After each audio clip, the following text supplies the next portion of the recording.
Hello Malta, we're doing a beautiful little Bozzetto, which is a draft sculpture for bronze, usually. And in this case, the sculpture, which will be handmade, and this will be an original, the sculpture is inscribed with the word Apap, the name Apap, and it has the numerals 50, meaning 1950.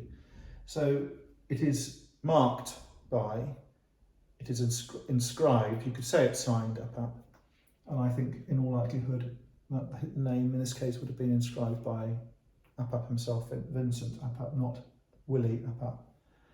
And the date, as I say, would be 1950. So we have a chunk of gesso which would have been assembled in varying sections and stages to allow drying, to allow hardening. And when gesso is nearly dry, it's like a block of cheese. You can sort of cut it back to get the desired effect. If you want to make it smooth, you can wet your fingers and you can make it smooth. It's quite a useful material, and it's dirt cheap. Gesso, of course, is just plaster. I've looked underneath this item, and the board peels away. It's plywood with a bit of felt on it, and underneath it, the body's hollow. So that's what we have here. It's not light. It's quite heavy. It's quite chunky. When I bought this item, I was extremely careful to look at the toes and the leg. I was looking for breakage.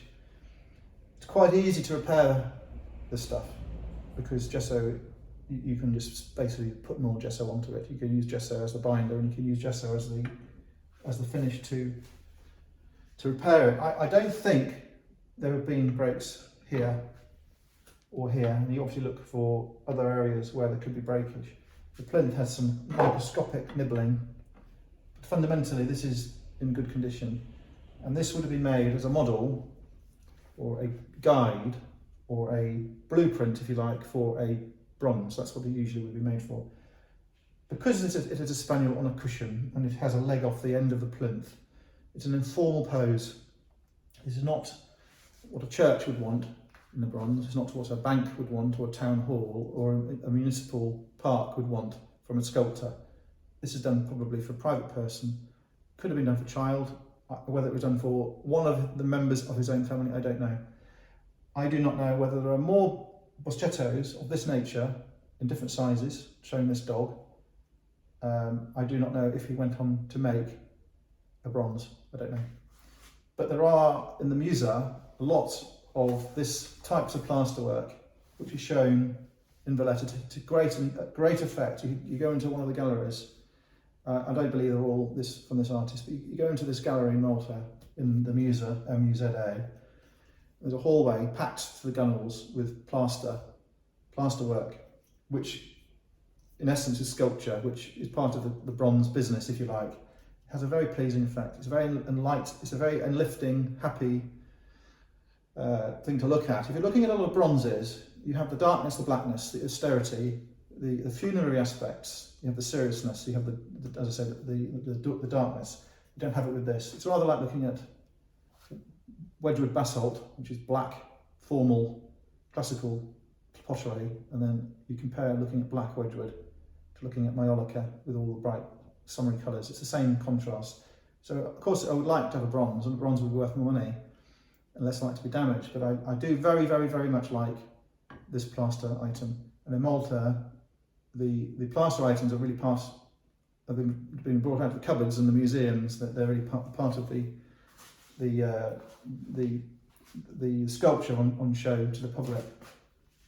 So Apap, Vincent, not Willie, designed the Triton Fountain, which is probably one of the biggest bits of municipal sculpture in Malta, probably the most famous piece of sculpture in Malta, perhaps with the exception of the Grand Siege Memorial and the Sette Giorno monument down the hill.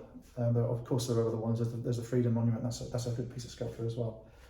But you have one of the very, very best Maltese sculptures and one of the very, very best Maltese artists. And in this curious period, the tail end of the British era, the part of sculpture in Malta between old-fashioned sculpture, the Madonnas, Sacred Hearts, through to the new forms of sculpture, the modern stuff.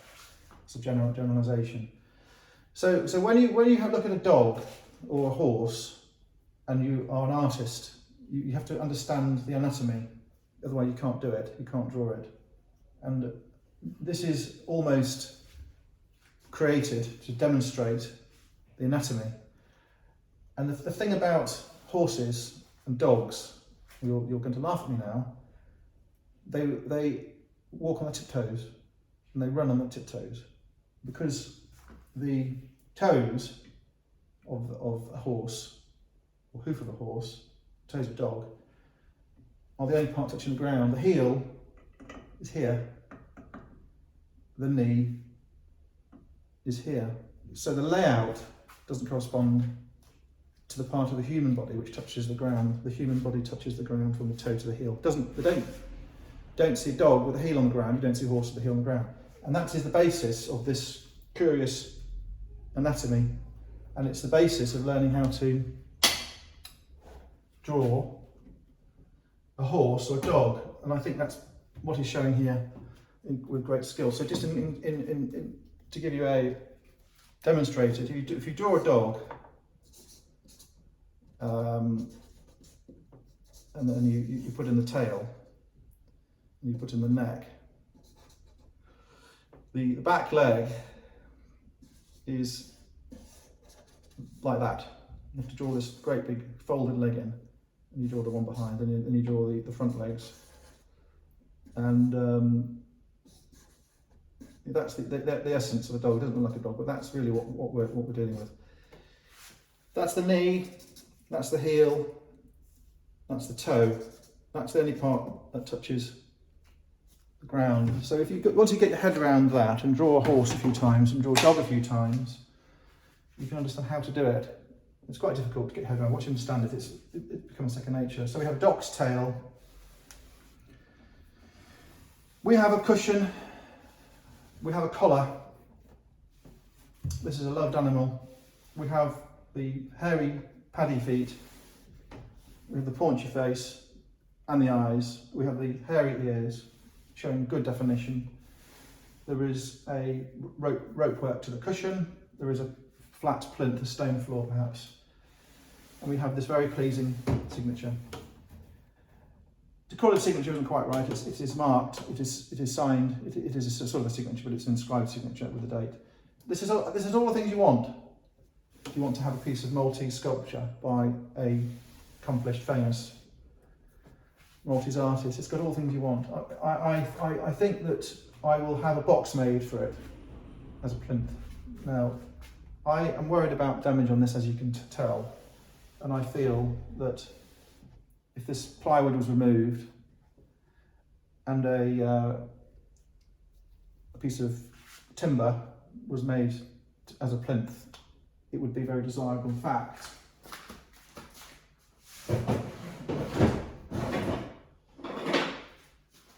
this isn't the right wood, but if you can imagine having a moulding applied to the side to hide the cut edge. It's not a cut edge, but it's like a cut edge. And you can imagine the moulding applied, and then you have a standard plinth made for it. I think it will look better and it'll be safer.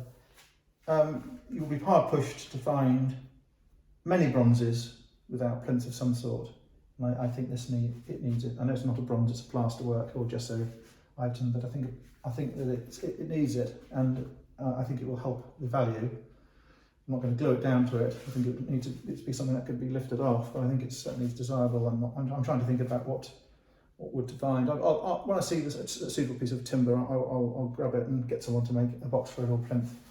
And the moulding around the top, probably I will have mirrored in some way near the bottom of the box. So what will happen is this will stand perhaps that high, and the item will look better, and this hanging foot will become much more of a aspect of the item. So we've talked a lot about the item, we've talked about anatomy, we've talked about the artist. There's a lot on the instrument about who he is and what he did. Value. I think that if you want to go and buy an original artwork by this artist, you're really running out of time. You can buy his bronzes, but of course his bronzes are one of a few cast from one of these. So bronze isn't the same. I noticed some of the bronzes on the market are quite small, to the point of being what I would describe as gift bronzes. They're not gift bronzes, but you see a lot of small gift bronzes, and they have this small touristic size.